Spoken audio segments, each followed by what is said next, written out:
फूलों का कमाल पौधों में लैंगिक जनन। जानवरों की तरह पौधे भी सेक्सुअली रिप्रोड्यूस करते हैं। इसका मतलब है कि उन्हें नए पौधे बनाने के लिए मेल और फीमेल पार्ट्स की जरूरत होती है। फूलों वाले पौधों में यह जादुई प्रक्रिया फूल के अंदर होती है। फूल सिर्फ सुंदर दिखने के लिए नहीं होते, वे प्लांट वर्ल्ड के रिप्रोडक्टिव पावर हाउसेस हैं। इनमें खास स्ट्रक्चर्स होते हैं जो मेल और फीमेल सेल्स पैदा करते हैं, जो मिलकर सीड्स बनाते हैं, नई जिंदगी की नींव।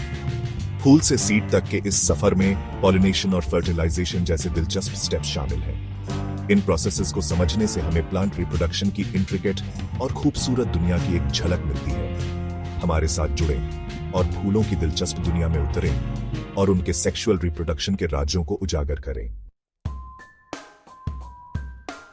खूबसूरती से पर्दा उठाना, फूलों की संरचना और प्रजनन।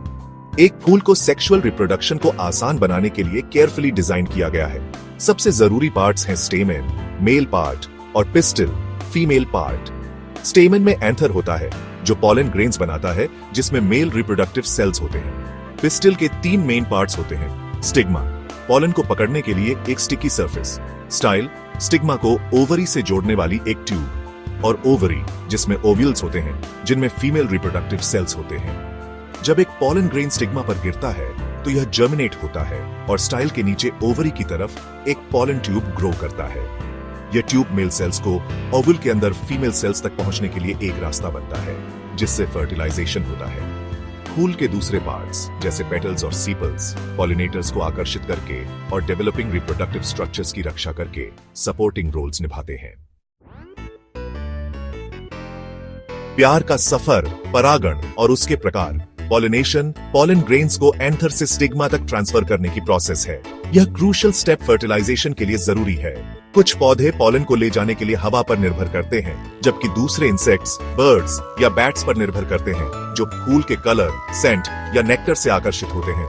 पॉलिनेशन के 2 मेन टाइप्स होते हैं, सेल्फ पॉलिनेशन और क्रॉस पॉलिनेशन। सेल्फ पॉलिनेशन तब होता है जब एक फूल के एंथर का पॉलन उसी फूल के स्टिग्मा या उसी पौधे के दूसरे फूल के स्टिग्मा तक पहुंचता है। दूसरी तरफ क्रॉस पॉलिनेशन में एक पौधे से उसी स्पीशीज के दूसरे पौधे में पॉलन का ट्रांसफर शामिल होता है। यह प्रोसेस जेनेटिक डाइवर्सिटी सुनिश्चित करता है और हेल्थियर और ज्यादा अडेप्टेबल ऑफस्प्रिंग पैदा करता है।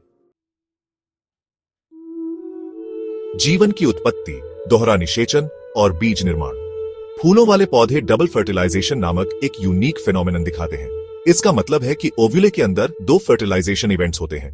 एक मेल गेमेट एग सेल के साथ फ्यूज होकर जिगोटे बनाता है, जो एम्ब्रियो या बेबी प्लांट में डेवलप होता है।